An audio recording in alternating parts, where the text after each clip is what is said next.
when he came to me and he was asking if I wanted to drop out of school, I was worried that I think that I'd end up like under a bridge somewhere. Like I just didn't know, like I thought I was blowing up my life, you know? Yep.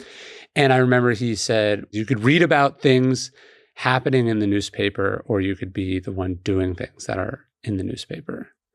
And I was like, oh, yeah, why would I go back to school to learn about people doing things in the field that I want to be in when I could go do them? You can always, and basically you can always go back, but when you have a chance to go forward, you should probably take it. That's what I took from that. I just thought, I was like, hey, if when I graduated, this was the offer on the table, I would be like, this is what I went to school for. Even if it feels early or crazy, Yeah. If you were given this opportunity, you know, after going through the normal process, would you take it? Yeah. That's actually such a good question for people to ask, because I bet you it also applies to like a relationship. Like, what if you were like super in love, felt too quick, but you were definitely in love, and someone like asked you to marry them. Sure. And then you were like, this feels too quick. But if in 5 years we still had this great relationship, I would say yes. Yeah. It's like, are you going to take yes for an answer, or are you going to wait to sort of create the sort of edifice that feels like it would justify it? Wow.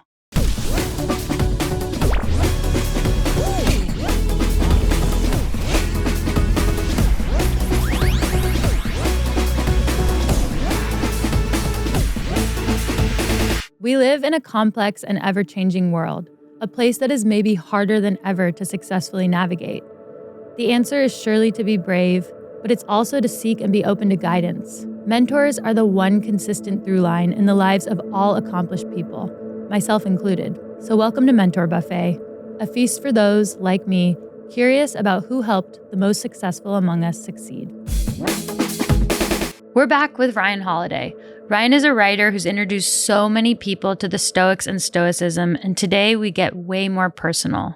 He talks about his journey, dropping out of college, and even his own mentors and vulnerabilities. One of his mentors is Rich Roll.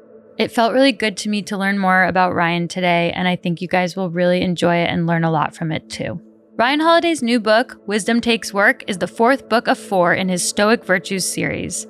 It's published by Random House and releases on October 21st in hardcover. That's Wisdom Takes Work by Ryan Holiday. Order yours today. Did you come of age strongly in high school, or were you Definitely a later? not. Definitely not? Yeah, definitely not. What were you like in high school? Well, I was on the cross-country team, but I was also repeatedly getting kicked off the cross-country team. Wait, I got kicked off the cross-country team. We talked about this. Yeah. Yes. But I was afraid to do my best in high school. Like, I had talent and was promising in a bunch of ways, but I was that sort of very cliche thing of like, if you try and then it doesn't work, then you feel bad, or you have to own the result. So that you're actually bad. Yes. That's what you're scared of. Yes. It was easier to dig around and make fun of stuff and not take it quite totally serious. I remember I showed up, it was a cross-country meet. Most of ours were at Sierra College. Did you ever race there? And which was like maybe 10 minutes from the high school.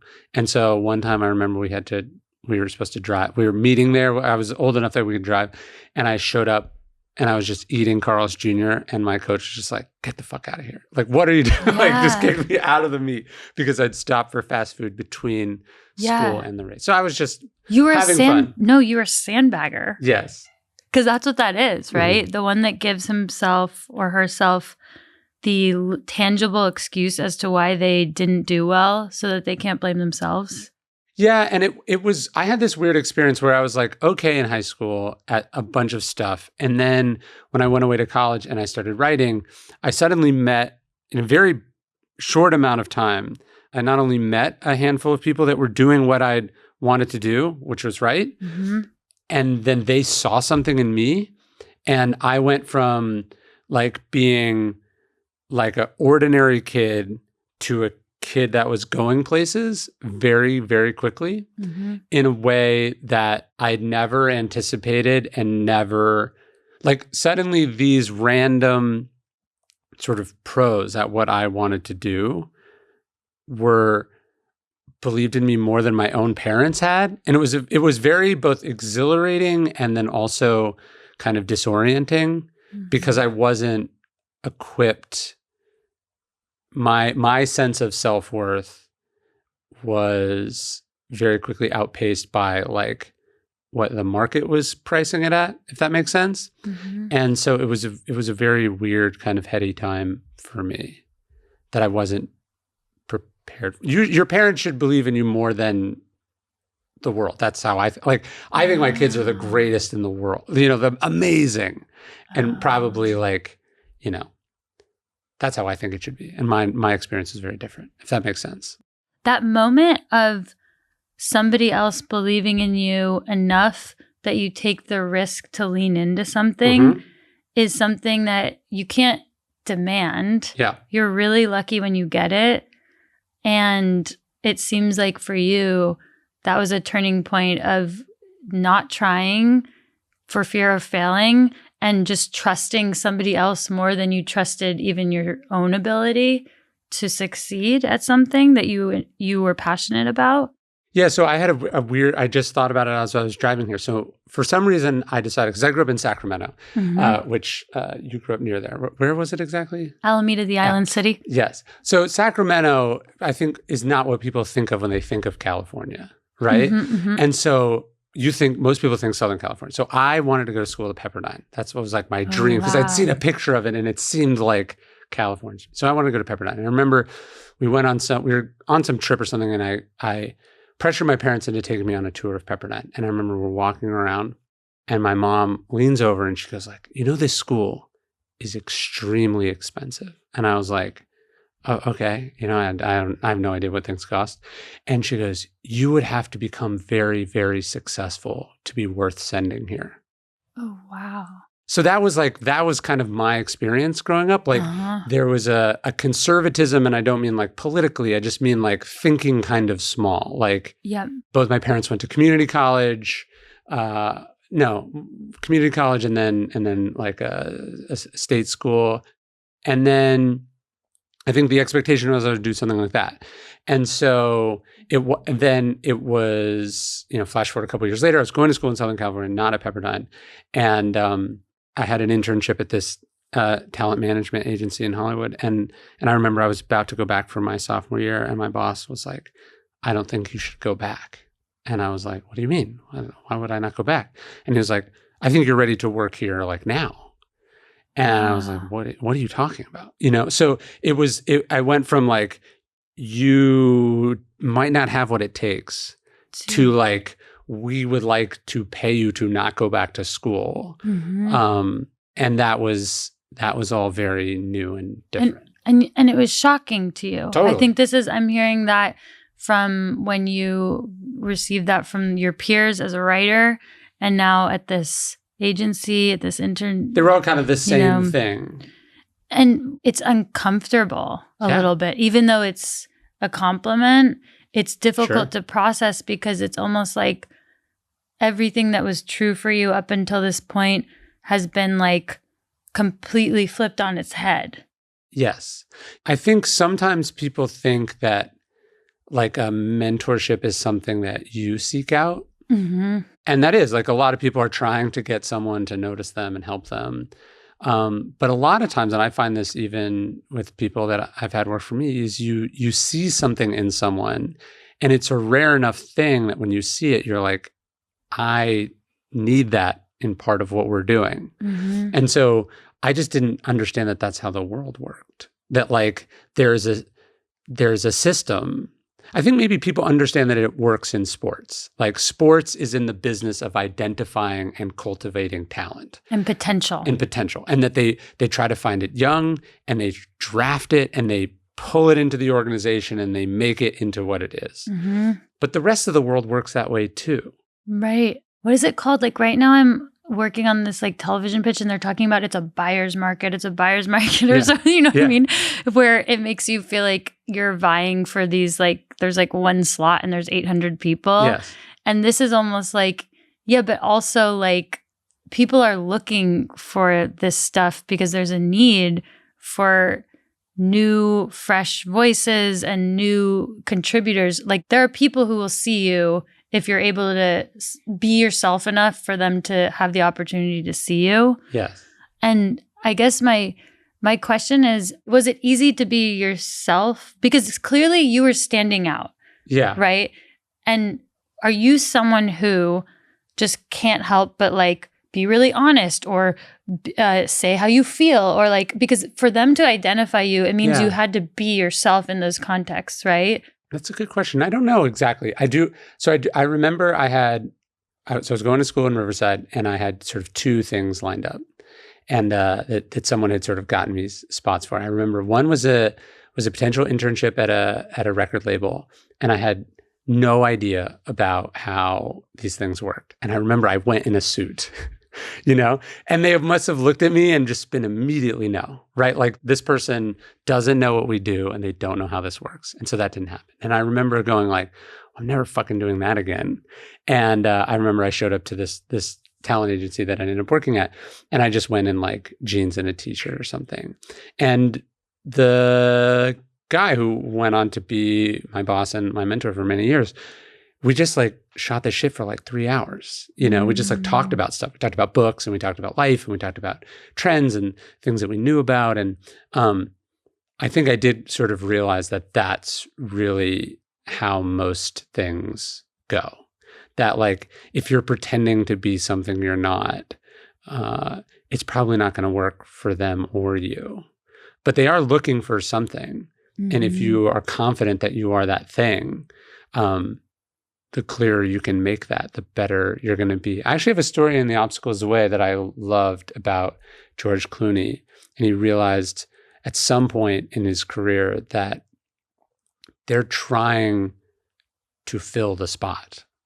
Like, when you're on the outside, you so often think like, well, they're just trying to reject me. Right. They're just rejecting everyone. But really, they're desperate. They have to, like, for the thing to exist, they have to find the right person. And the role goes to the person who convinces them that they're who that is. And so his sort of mindset flip was this idea of like, no, I'm the solution to your problems. And I didn't exactly get that till later on, but I think I have gotten to a place where like, I know what I do and I know how I do it. And if you want to hire me, this is what I'll do. Yep. And if that's not what you want, well, I don't want it either. Yes. Yeah. You're there to do yourself, to present your point of view and see if there's harmony. Yes. Right. And I love the energy of like, so I'm here to fix the problem, to fill the problem, or there is a spot here, because even having the energy is so like palpable to people to feel, of like, it's an abundant mindset, right? Yeah. To go in and say like, there's room here. There's not that much room, but there's a plenty of room for one, and I'm one, Yeah. And like, they can't proceed until they check this box. Right. They need this. And the scarcity mindset kind of forgets that it's going to go to somebody. Right. So you're shifting at a very young age, I feel like, to this mindset, because I think a lot of people are more on defense for a lot of their life. And it's only once they know themselves more that they can like move into more like, I am who I am, and more like this offensive mindset. Offense meaning like, this is me. Yeah. Do you know who General Mattis is? James Mattis. He was a 4-star general in the Marines. He's like one of the few sort of living Stoics out there. But there's this great interview, and it's like a viral clip. But he's asked, when he was the Secretary of Defense, he was asked, General, what keeps you up at night? Like, what in the world keeps you up at night? And he just looked at the reporter and he goes, I keep people up at night. and the flip of like, hey, what's all the thing? The flip from what's all the things that could go wrong? What are other people trying to do? What do I have to be prepared for? And now, of course, Secretary of Defense, you want them also to be thinking about that too. But just the idea of like, no, I'm the thing that goes bump in the night. Like in Breaking Bad, like I'm the one who knocks. Like I'm the one that's determining where this is going to go. I'm setting the pace. I'm creating my own destiny. I'm doing what I want to do, and that's going to work for who it's going to work for. Is like, again, this isn't like this transformative thing where you have to do that much differently, but it does change how you think about things. Yeah. And from that sort of internal shift, I do think you see a transition in like what the output is. You have agency. Totally. Do you feel like you were that way from that young age? This is right after high school. Mm-hmm. Well, I was just in the mix much earlier. So when he came to me and he was asking if I wanted to drop out of school, I was like, I wasn't like immediately yes. I was like I was really worried. I was worried that I think that I'd end up like under a bridge somewhere. Like I just didn't know, like I thought I was blowing up my life, you know? Yep. And I remember he said, well, look, you could go back to school, and this was long enough ago that you would still use this metaphor, because you could read about things happening in the newspaper, or you could be the one doing things that are in the newspaper. And I was like, oh, yeah, why would I go back to school to learn about people doing things in the field that I want to be in when I could go do them? You can always, and basically, you can always go back, but when you have a chance to go forward, you should probably take it. That's what I took from that. And you're not a lifelong learner. Do you know what I mean? Like it is what you do. You're just doing it in your own way. I just thought, I was like, hey, if when I graduated, this was the offer on the table, I would be like, this is what I went to school for. That's a good question to ask yourself, as if you're given an opportunity to ask yourself, if you were given, even if it feels early or crazy, if you were given this opportunity, you know, after going through the normal process, would you take it? Yeah. That's actually such a good question for people to ask, because I bet you it also applies to like a relationship. Like, what if you were like super in love, felt too quick, but you were definitely in love, and someone like asked you to marry them? Sure. And then you were like, this feels too quick. But if in 5 years we still had this great relationship, I would say yes. Yeah. It's like, are you going to take yes for an answer, or are you going to wait to sort of create the sort of edifice that feels like it would justify it? Right. It's like we need the credential for ourselves, or we need it to have built, to that conclusion. Yeah. Wow. This holiday season, my team at Merrill and I want to invite you to GTFO. Get the festivities outside. How am I doing it? I'm going to go to Oregon this fall after I run the New York City Marathon with my friends, and we are going to do a scavenger hunt on the trails we used to run. And at the end of the scavenger hunt, we're going to do a secret gift exchange, but it all has to be Oregon themed. And what I love about this is that we're doing our holiday exchange in a place we used to all live and love, and we're celebrating the thing we love most about Oregon, being outside. GTFO can mean anything from get the fun outside to get your friends outside.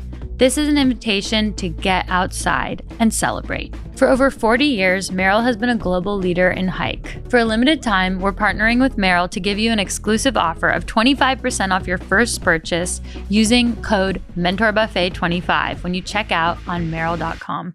It was funny. I went in to drop out, and they, I was like, well, I told my parents, and they lost their minds. Mm-hmm. And we basically didn't speak for a considerable amount of time. And then I went into the registrar's office to like fill out the paperwork to leave. And I was like, I'm here to drop out of college. And they were like, that's not a thing. And I was like, what do you mean? And they were like, there's no form for permanently leaving school. Oh, they're like, you don't have to actually. Yeah. They were just like, you just don't enroll in classes in the upcoming term. Like you just drop out of the classes that you haven't started yet. And then you can rejoin at any time. And I was like, oh, I wish I could have, told my parents this first. Yeah, framed that. But I think that's one of the things is part of the reason you have to do a certain number of kind of crazy, scary things in your life is you go, oh, it's not that crazy or scary. So then, 4 or 5 years later, when I was leaving my marketing career to actually be a writer, like I was going to write my first book, and I told people that I was going to quit my job to write a book, I was much more secure in that, because I knew I was like, literally the worst case scenario is that I just get a job somewhere else. Like I have a job, I'm leaving the job to do another thing. But if I quit because I didn't like how my boss talked to me yesterday, no one would be like, you're such an idiot. You know, like it's just different reasons. And so here, I learned a lot from that dropout experience, that we often make these sort of transitions or changes much, much scarier than they are because we've never done them before. Yeah. And the more you do it, the more you have a muscle that understands that you can just keep moving. Yeah. The only thing to be really afraid of is if you couldn't keep moving, right?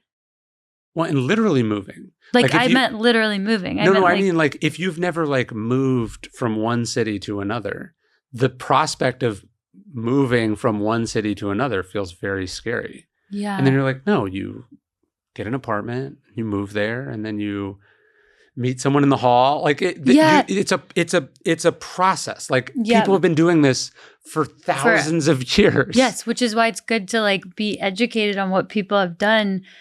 Because like, 'cause when I think about you, I'm always like, he knows a lot about like what's happened, and that must give you a lot of confidence because you know that you're not the first and only one to like follow this patterning, even if you're doing it in your own way. Yeah. And I think a lot of people think that their story is like so original because it is. Yes. But it's also not.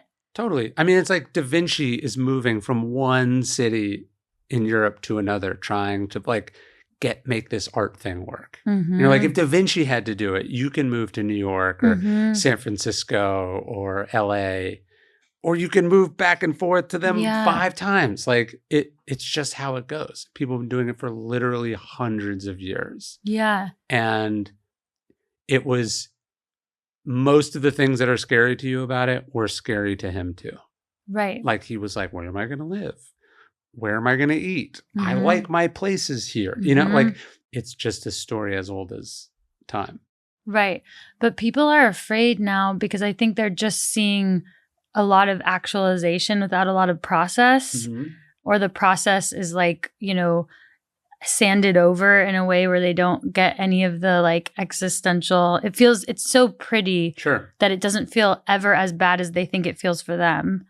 Yes. Right? It seems like it could be only worse for them than it is for other people. If they only look at social media, for example, and don't actually look at a broader spectrum of experiences that show that it's hard for everyone and also doable for everyone to make these big changes in their life. Well, it's really important that you say that. And I do try to. So I go and I'm like, I'm going to drop out. And they go, that's actually not so bad. And then I pack up all my stuff and I moved to an apartment in Koreatown, and I showed up for work the first day, and the guy that hired me wasn't there. And I was like, where is he? They were like, why are you here? Aren't you supposed to be back in school? And I was like, what do you mean he didn't tell you? And they're like, he's in rehab. What? Yeah. We'd agreed on the thing, and I had a week to go back to school, pack up my stuff, and move. And in that time, he checked himself into a very serious drug and alcohol. And what did you do? What did you think? I was, it was like Arrested Development. I made a huge mistake. That I was like, what have I done? I just blew up my whole life. And this is exactly what my parents were telling me, not why I shouldn't do this. What have I done? Were you processing this alone? No, actually, my now wife was my girlfriend then. And so she was still in school. Oh my so God. It was like, I showed up, and then I was like, I got to make a phone call, and then it's like, I think I made a huge mistake. You have no idea what. Not only that, the person, I was going to be his assistant. That's how he's making the math work. And he didn't let go of the other assistant. Like so there's a person the in person your whose seat. job I was getting, And then he didn't tell his partners either. So in the span of like 2 days, it went from like this awesome thing to and then one of the partners called me up into his office, and he was like, I don't know what the fuck you got promised, but I didn't agree to it, and I don't know if he's ever coming back. And he's like, I'm not paying you X. I'm paying you like 20% of X. Figure it out.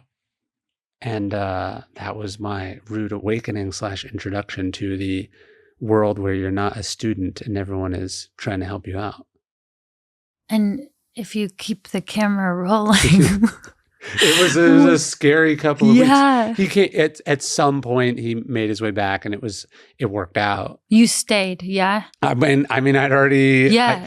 This is. I think that the famous Cortez story about burning the boats. Yeah. This is why you burn the boats, because it gets hard really quick, Mm-hmm. and there is always a way back. Like it wouldn't have been so Mhm. bad to go back. Like maybe I would have had to sit on my hands for a semester or something, but like. If it's too easy, you'll back out as soon as it gets hard. And so that is why there is this sort of commitment device of like having to take the leap. This is interesting to me because whenever I'm talking to people about like big changes, I'm always like, well, make sure you're like taking care of your basics and you don't just, quit your job and not have any way to pay your bills or whatever it is. Or if you're chasing your Olympic dream, you can't just eat cup noodles. Yeah, you need you need to make sure you have enough to, but at the same time, you don't want it to be too comfortable that when it gets uncomfortable, you just go back, right? Or you need to, it's not that you need it to be too comfortable, because it could be that it would be easy to go back and you still stay the course. Sure. Well, Robert Greene, who is my mentor, in his book, the 33 Strategies of War, he calls this the death ground strategy, that like an army with its back to the wall or with no escape fights much better than one that knows they can just head this way if things get bad. I do think you need some element of desperation. So a commitment device of like, well, I would be humiliated if I quit, or I've already sold all my stuff, or I moved all the way here and like the next boat doesn't come for 6 months, something that keeps you at it, because there's the elation and the rush of like, I did it and it's going to happen. And then almost immediately the crash into reality in some form. It's also why parents shouldn't necessarily like fully financially support a kid out of college to chase their big dream. Like there is something really positive about needing to create a career, or like needing to get to create indispensability in what you want to be doing. Necessity is the mother of invention, they say. Like you need some need because like just it looks fun or it would be nice. It's like often not sufficient motivation. You need and this is why I think early on sometimes like I'm going to prove them wrong or I'm going to shove it in their face. That can be helpful. It can be destructive later on. But you need something to get you through that period. And then when I left my marketing career to write my first book, my wife and I moved to New Orleans. And we weren't married yet, but we moved to New Orleans, sort of left everything, moved across the country. I go to start this book, and I'm riding my bike down in the French Quarter to the gym to work out, and my bike gets stuck in the streetcar track, and I go over the handlebar, and I break my left elbow. Like I just immediately break my left hand, and I'm left-handed. I'm left-handed. Oh yeah, we knew that actually. I couldn't type. You couldn't type. I was just like, great, I did it again. Like I took the thing and now I literally cannot write for 6 weeks. Wow. I'm so interested when like these little sabotage things happen. Not that either of them were your fault. Like they're not, but they still happened. It's a test. Yeah. And what do you attribute it to? I guess because like I always think about my mom and I'm always like, she's a little Puck from A Midsummer Night's Dream. She's giving me all my good luck. I have so much good luck and good fortune. And she also sometimes is like smoking a cigarette and she's like, boop, you're going to fall over. And I like, it's helpful for me. Yeah. Because those things do happen. Yes. And it's helpful to not see it as like a reason why things are going to be a disaster, but as like, so how do you attribute those? I try to tell myself that like, you're always getting feedback from the world. Like the world's always trying to teach you lessons. And you can learn those lessons cheaply or expensively. So like what is this little bit of adversity, or okay, now I can't type for 6 weeks, so I gotta just spend a lot more time like reading and thinking, and I gotta like slow things down.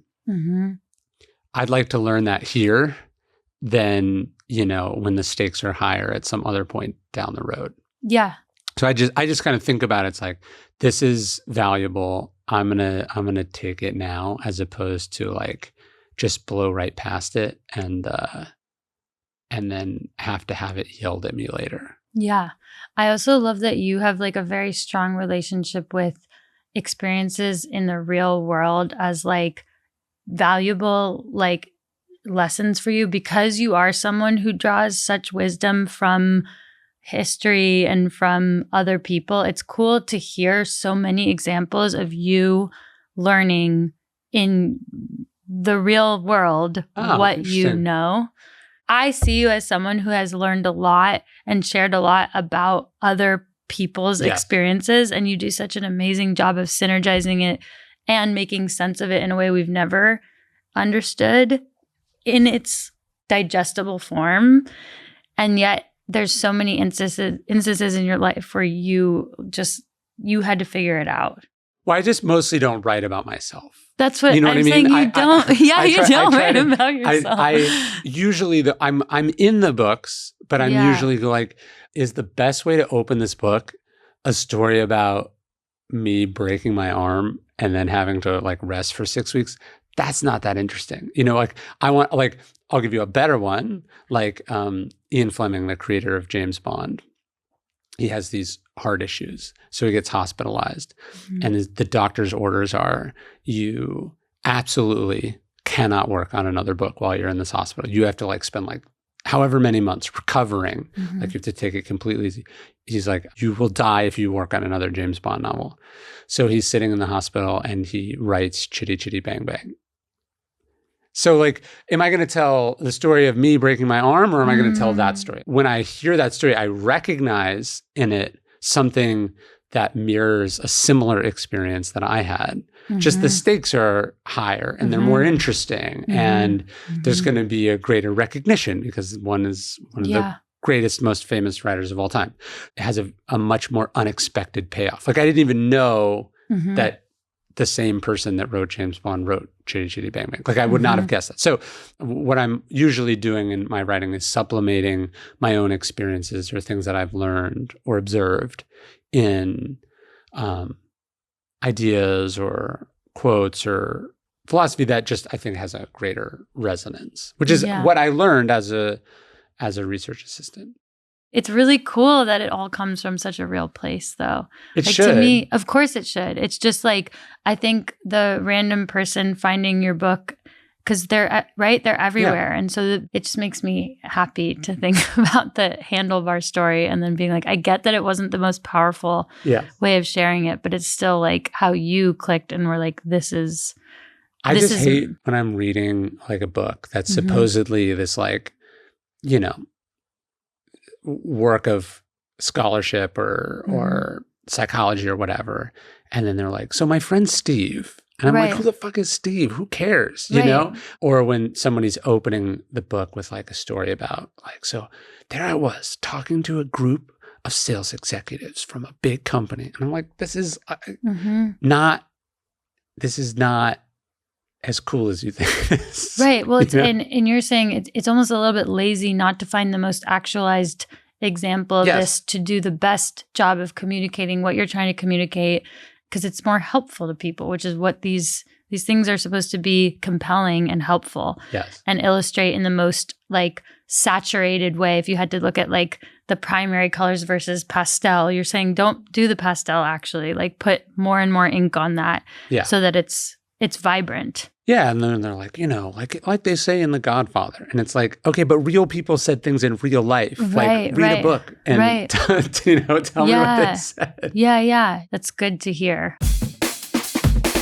The thing that I was interested in, although it was a crazy idea at first, like when I went to my publisher and I was like, I want to write about an obscure school of ancient philosophy, they were not like, sounds like a huge hit. They were like, could you do something else? Like my first book was a marketing book and it debuted on the bestseller list, got tons of attention. And then I said, I want to write about stoicism. That's what I wanted to do next. But it worked. It worked like pretty quickly. It wasn't what it is now right out the gate. It took time. But like there was never a moment where it looked like I didn't have to go through what she went through. Right. Like no one was like kicking me in the face for 30 years. For sure. I see you have an appreciation for it, but it's also cool to hear that in your case, you really had a calling before it was being asked of you. It wasn't like you knew that it was really important to you and Yes. you knew that you were meant to do it, but you didn't know that it was going to turn out like that for you either. And this is why, and this is a basic Stoic thing, you have to separate what part of it is up to you and what part of it is not up to you. Mm-hmm. So I think the calculation that I did, although probably not explicitly at the time, was like, so you're paying me some money to write a book, which is my dream, to write books. So I'm going to get to write my second book, again, not for free. Most people have to do it for free, about a thing that I'm incredibly excited and passionate about. So it's a guaranteed success then. It's like what For you're telling me. Yeah. Like if it sells 0 copies, I'm in the money. Yeah. Yeah. And I think what you're getting at is this really awesome thing of like the way I see it is like the contracts you sign with yourself. And like, you know, when you go into a situation, I mean, this makes sense. I think about people who sign up for a major marathon. You hope you run the PR at the marathon, but at minimum, you get to go run the Berlin Marathon. Yes, you get to go to Berlin. You get to go to Berlin. What a novel experience to participate in this really cool event that's very hard to get into and very unique. And the reason why it's top of mind is I went out all night at a club with the Linkletter twins. They met me there. It was so fun. But I met this girl. She was bawling, and she was like, "I didn't run a PR because it was hot. It was 80 degrees." And I was like, "You didn't come here guaranteed to run a PR. You came here guaranteed you'd run the Berlin Marathon." Yes. And what I thought was a miss was I was like, the contract you signed with yourself was that you get to actualize your dream of being a runner in that race.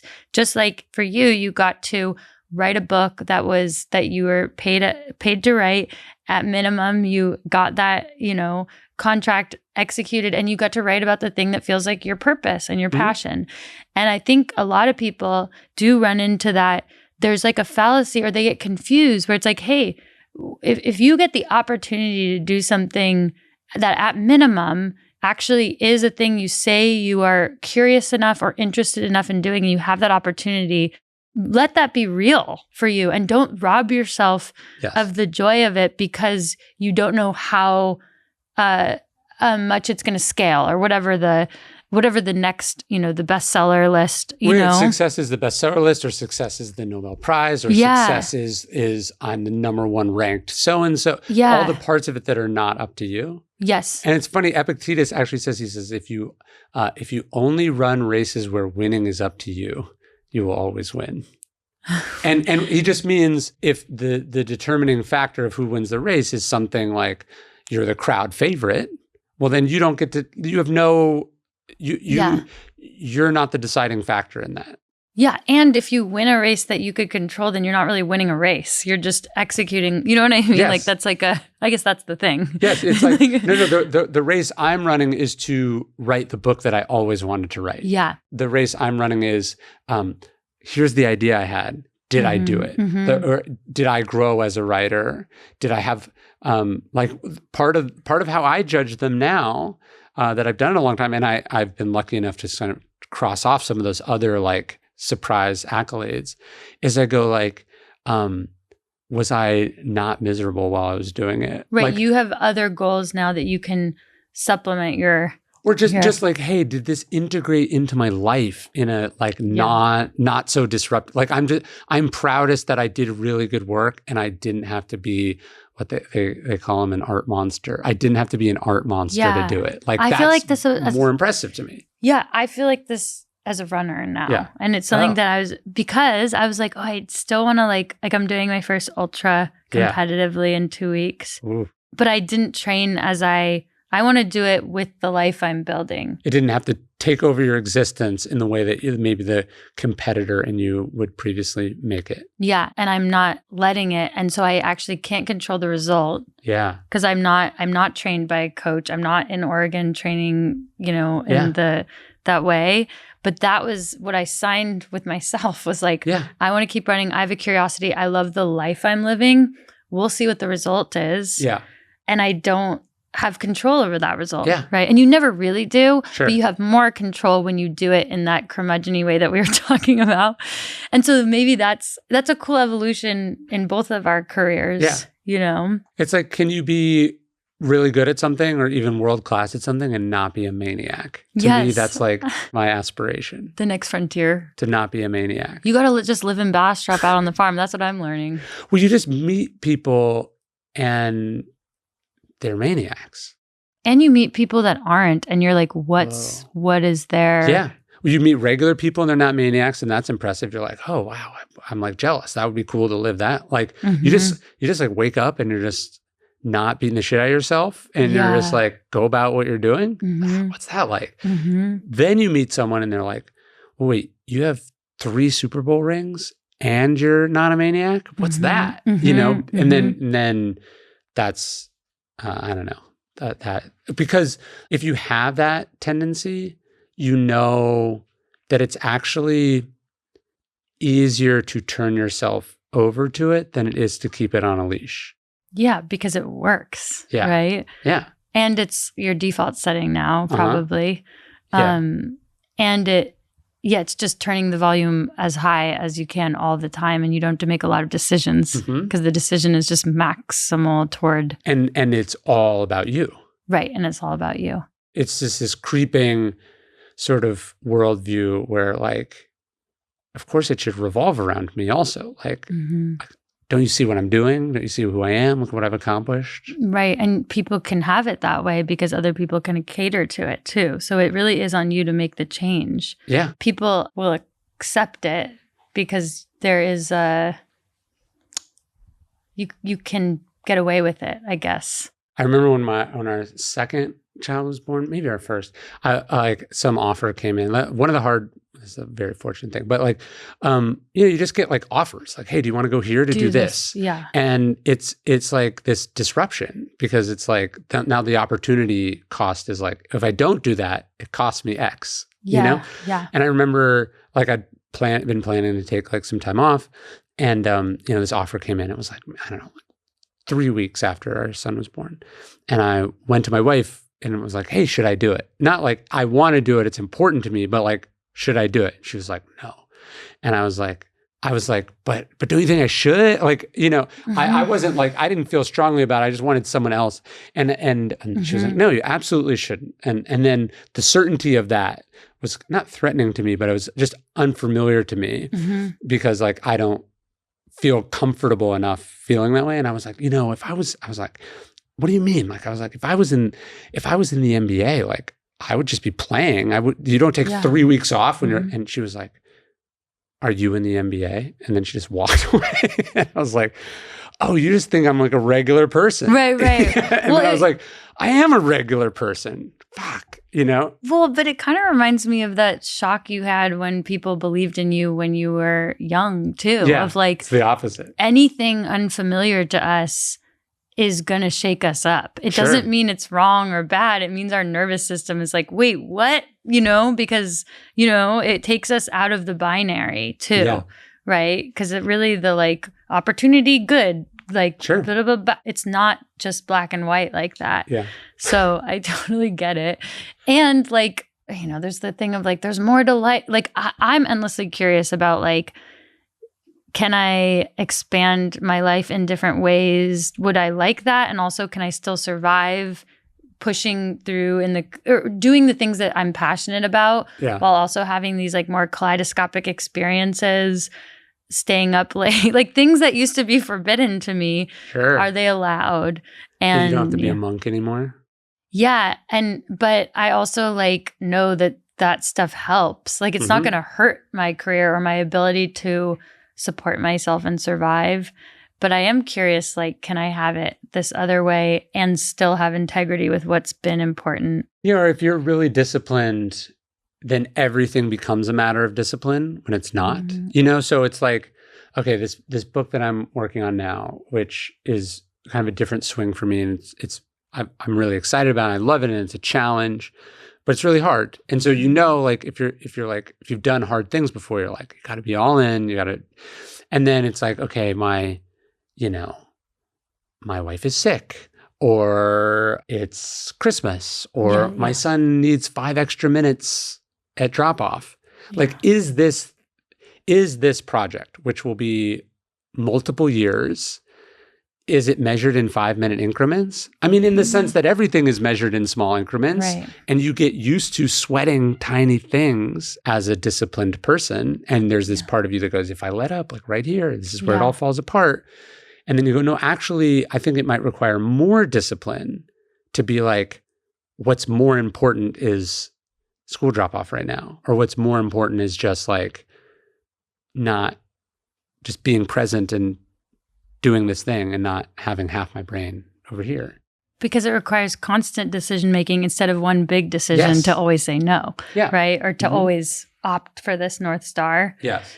Judd Apatow's book had this section of like, he had to overcome. Sick in the head? Yeah. It was like, so good. So good. And he was like, he said something like he used to feel like if he let off the gas that like the monster would come and get him. You know, it was said so well, but it was basically like everybody has this when they've built a life that they built. Like, I think it really comes with the territory of having a really entrepreneurial, successful, original, unlikely for you life. And you're right that it does take more energy to actually have that little conversation with yourself every time you come to an intersection point than to just have the light be one color, green, red, whatever, all the time. Well, because you have that part of you, I imagine, as an athlete that's like, I don't want to train today.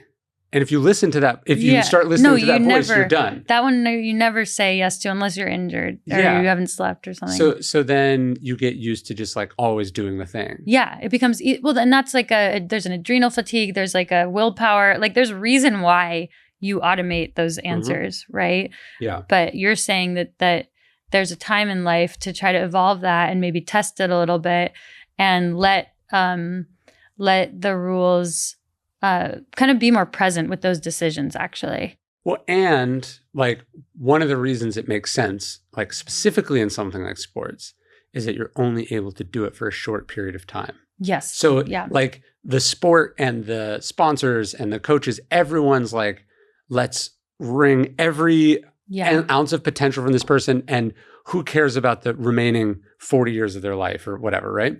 But then like I'm fortunate enough to do something, writing, where like oftentimes like writers are doing their best work very late in life. Right. And so it's like, do you love this thing and you want to do it for a long time? Yes. Okay, well then what is a sustainable, like not maniac way to do it?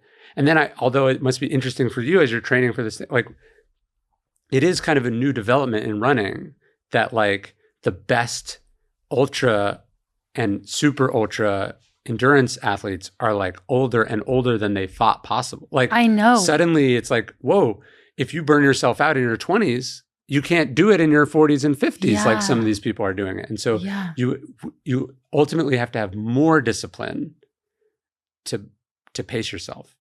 Yeah. Or just be grateful you got kicked off your team like me, so you just are a late bloomer. But it does remind me of like Rich as a possible mentor to you as he is to me. I know he's also a friend to both of us. What is his influence on you? Oh, he's the best. I would say like there's obviously me as a professional who writes about a thing. Yeah. And then there's just like me as an actual person. That's what I'm interested in. With my own shit. Yeah, I'm interested in you. And he's like someone I call and talk to for, so, you know, every once in a while we'll talk about like, hey, like, are you working with these people? Or have you, you know, like, who should I have on? You know, like every once in a while we'll talk like actual business stuff, but it's mostly like, how are you staying sane? Or how do you, like, I tend to admire, again, to go to this point about maniacs, like I tend to admire the people who are good at what they do and they don't have 3 divorces or, you know, they have like good energy and they have like a full actual life. Yeah. And so mostly I talk to him about that kind of stuff. What advice has he given you? I've been disappointed in this like space, like people that I am sort of peers / friends with. There's been kind of like a radicalization that's happened in the space and a hardening. right? Like, I don't just mean politically. I just mean like sort of it just turned kind of into like show business. Yeah. And Rich is one of the few people that I don't think has gone that direction. So I'm kind of interested in how does someone succeed at what they do and not be changed by it or made sort of mean and selfish and sometimes delusional about it. I think it's important that you kind of pick people, and maybe you have an idealized version of them a little bit, but you go like, that's kind of vaguely where I want to end up. Like not again, like number of downloads or net worth, but you're like, that's like the vibe I want to land in. That's like where I want to end up, like as a human being. Because you have your human experience. Yeah. You want to have a good life. Yeah, exactly. So, Yeah. so like, I think it sort of behooves you to kind of go, oh, okay, this person, they didn't overshoot the landing. They didn't crash on takeoff or burn up on like this person kind of like has done it and made it more or less intact. And maybe they had a rough go of it. In fact, it's probably better if they had a rough go of it. And then you're like, what did they learn along the way? Like I think we overrate learning by experience. Like it's way better to learn from the experiences of others. Like, are there some things that you can only learn by experience? Sure. But I do think it's important that you have people who are a little bit further ahead, and then they can be like, here's what I wish I knew. I think Rich has kind of been good for that. I think you and I talked about this, where like the idea of like a sponsor. Yes, sponsor. Like, who's the person you call when you are like, I just don't know if I can do this anymore, or like, I think I'm about to make a bad decision. You know, like you call like your board of directors or your investors or your business partners when you're like, should I take this deal or that deal? Yeah. But this is more like, hey man, like am I crazy? What am I doing? You know, like and there's a reason I think that 12 Step has sort of cultivated the idea of a sponsor, because it's designed for people whose decision-making ability has been degraded in some way. And the sponsors have they've been there. Yes. Right. Yes. And that's a big part of your confidence in their advice. Yes. Is that they're on your level. And I think that for you, it's like you need to find someone who you both would want to be something like and who understands what it is to be you in some way. Yes. Right. And that kind of requires them to actually maybe be living in, because some of these people that you draw on, the Stoics and whatnot, it's like there's a certain level of impracticality about drawing. Like you want someone to tell you sometimes the advice based on the context that we live in today.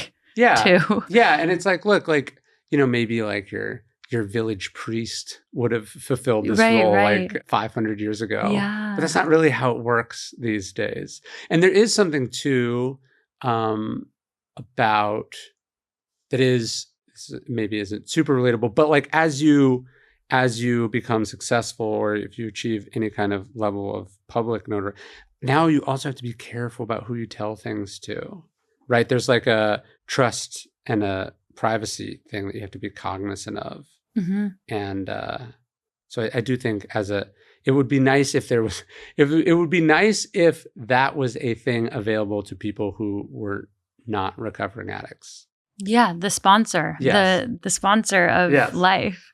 It's funny because Rich, I think he heard our episode and then was like, I think I've sort of become Ryan's sponsor. I think he has. And I think he just like adores that, because I think he has a lot to offer. Yeah. And he also like, I think he sees the people he really helps. I think he really sees them, which means like understanding their context and also understanding who they really are or what might be like flawed about them, because he is so availably flawed, right? That feels like his defining characteristic to me is like he's such a great listener, he's such a great conversationalist, but he's also like so human himself. Yes. I think he said something to me once. I was like I feel bad, like just give me like an hour of your time in the middle of the day. Like, and he was like, he said something like, all the good things in my life are possible because of doing stuff like this.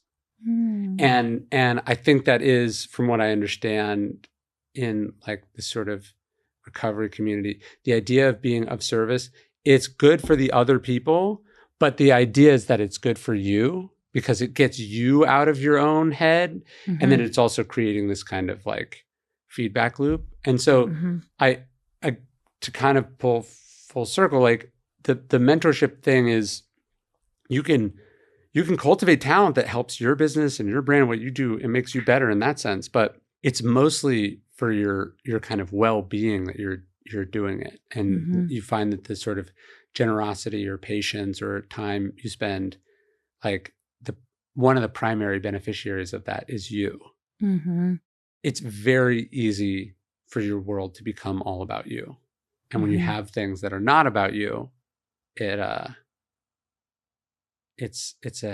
like a healthy counterbalance, maybe. And there's some levity to talking about these like high level challenges that you might talk about. Like there's something about like him maybe probably finding things that you're going through kind of adorable too, you know? And because if he is further along in some thought process, then like that must feel really, it's adorable to watch someone go through something that you maybe have gone through, or to see someone who you know is so confident or able in some things have questions about others. You know, there's something kind of great about humans even having that dynamic with each other that is vulnerability, I guess.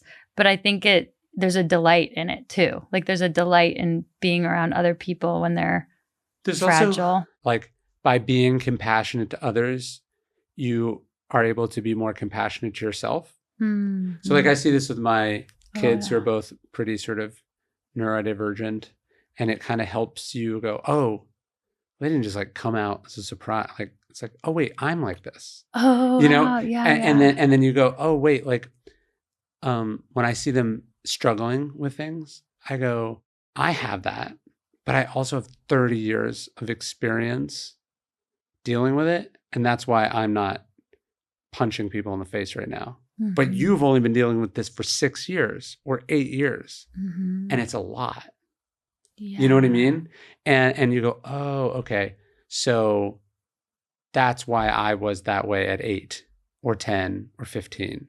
You know, the recognizing, like, I don't know if you've done any like inner child work or anything like that, but like it can be kind of hard to like actually see what a younger version of you was like, unless you're spending time with a younger version of you, or just any younger version. And you go, oh, it's like it's hard. It's fucking hard to be a person. Yeah. I mean, it like brings me to tears a little, because it's like you're casual about your like childhood and your relationship with your parents, but like that's not easy to like be kind of like told how it's going to go, feel different. And then only almost by luck were you like pulled out of that reality. And it's overwhelming to me that like, what if they didn't find you? Or like, it's overwhelming that you were fully on a path of like one reality. And then to see the kids like help you see what you might not even fully remember, but you can see it happening in real time now. I don't know. I can't remember I don't either, which is usually a sign that it was rough, you know? Like, because you talk to people and they're like, oh yeah, on my 3rd birthday. And you're like, what? I didn't even remember what I was doing when I was 13. I just remember it not being not good, not great feelings. Yeah. And so you have more compassion for yourself now. Yeah. If you're enjoying Mentor Buffet, follow Voicing Change for more inspirational and truly life-affirming content from shows like Soul Boom, The Proof, Feel Better, Live More, and the Rich Roll podcast. Just go to voicingchange.media. That's voicingchange.media for a beautiful selection of productive and positive shows.